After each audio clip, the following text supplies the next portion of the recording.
Hey there, nation, and welcome to the show where we help you to play miniatures wargaming on a budget. It is I, Commander Cheapskate, and welcome to the Underhive's Most Wanted, a series dedicated to the analysis of the Dramatis Personae fighters in Games Workshop's Necromunda. We'll discuss the characters' rules, equipment, strengths and weaknesses, positive gameplay impact and negative gameplay impact, and provide other critical information to help you to dominate in your next campaign of Necromunda. And on today's episode, we'll discuss the Malstrain Alpha, a monstrous house agent from Malstrain gangs in Games Workshop's Necromunda, Hive Secundus. And we're going to talk about this fighter in depth. We'll talk about their characteristics, their weapons and war gear, their skills, their special rules, and provide our concluding thoughts on this character and how it can help out your gangs in your Hive Secundus campaigns. So that being said, let's get this video on a roll.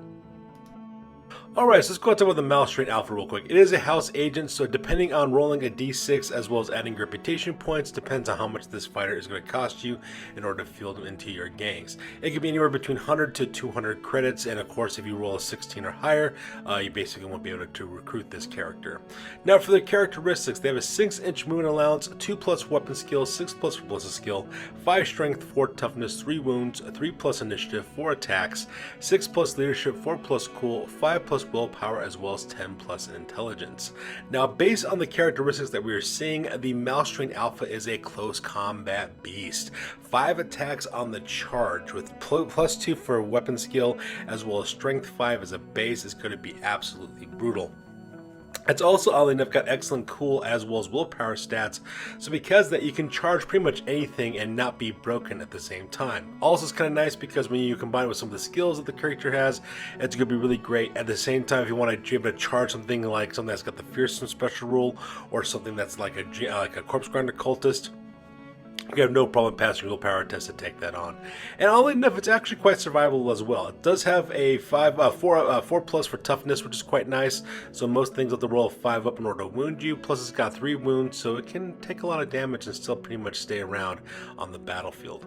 Now for its weapons, it does have a venomous bite, which means at least one of its attacks out of the 4 that you're getting must be attacked with it.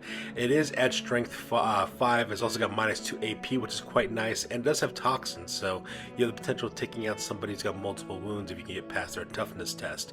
But the main weapon you're probably going to be using are the Rending Claws, which gives you 4 attacks at strength 6, because you get that +1 modifier with -2 AP as well as 2 damage with Rending, which is also kind of nice too, which means if you roll a 6 up on a wound roll, it actually causes 3 damage or adds additional damage dice for a vehicle, because the Malstrain Alpha could also easily engage some vehicles and cause a lot of harm that way as well.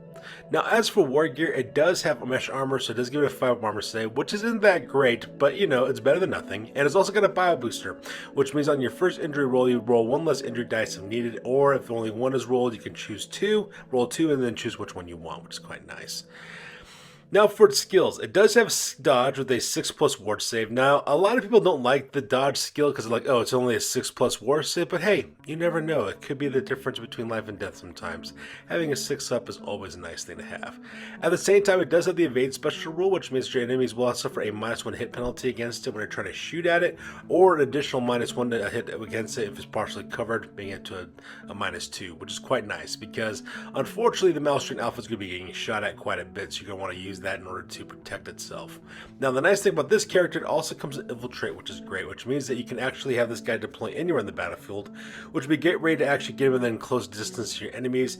You can put him on an exposed flank or maybe at the rear of your enemy's deployment area, so that way you can just kind of come in and just assassinate people with those wonderful close combat attacks.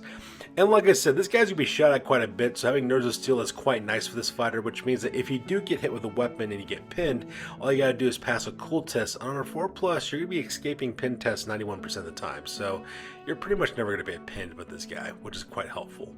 Now, he does have come with a list of special rules. First of all, he is a house agent from Malstrain or Malstrain Corrupted Gangs, so only those characters can recruit him.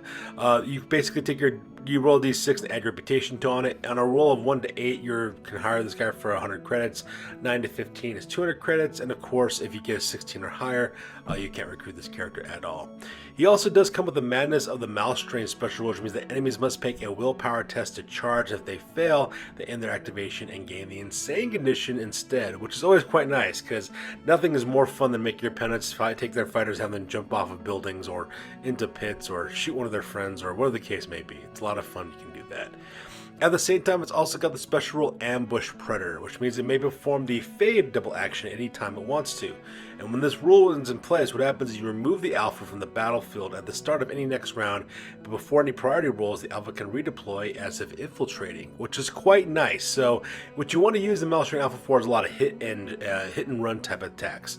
So you use Infiltrate the first beginning of the game to give him a good advantageous position. He can strike, and then if your enemy is going to try to attack him, he can do the Ambush Predator Fade special action and then disappear and redeploy elsewhere as well. And this is really obviously really powerful ability, but it also justifies the cost of why you want to get this guy, because he can do all this kind of things. Now, of course, he does also come with the handicap special rule of Prize Trophy, which means if a Spire Hunter does take him out of action, they get +2 to their kill count, because obviously killing a Malstrain Alpha is kind of a boon for a lot of Spire Hunters. And of course, without saying, this is an outlaw character, so if you are playing where outlaw and law binding rules are in a campaign setting, you do have to keep that in mind as well. So in my opinion, the Malstrain Alpha is actually an excellent assassin character that's got a really good advantages to go after high value targets. You basically want to use that hit and run style, playing with the Ambush Predator special rule, so you can attack people, take them out, and then sneak away before they can do anything to you, because that's exactly what this guy is designed to do.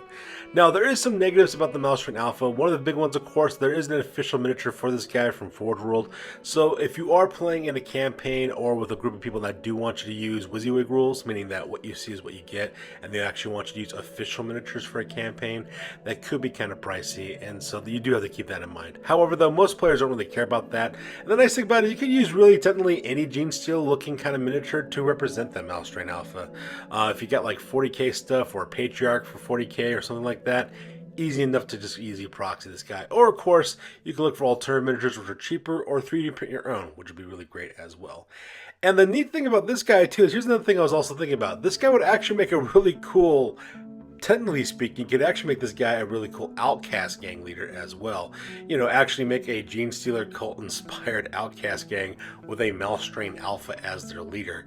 And you could of course use mutations and stuff to actually create your Outcast gang, which could be quite cool. I mean, it's kind of a cool little idea that you could use it to actually create this. But, you know, it's up to you how you want to do it. So that's good for this one, guys. As always, please feel free to like, comment, and or subscribe. You guys' input is invaluable to us as always. Also check us out on Facebook, Instagram, as well as blog.com for all these greatest hobby news related to this channel. That's good for this week, guys. I'll catch you guys next one. Peace out and stay classy.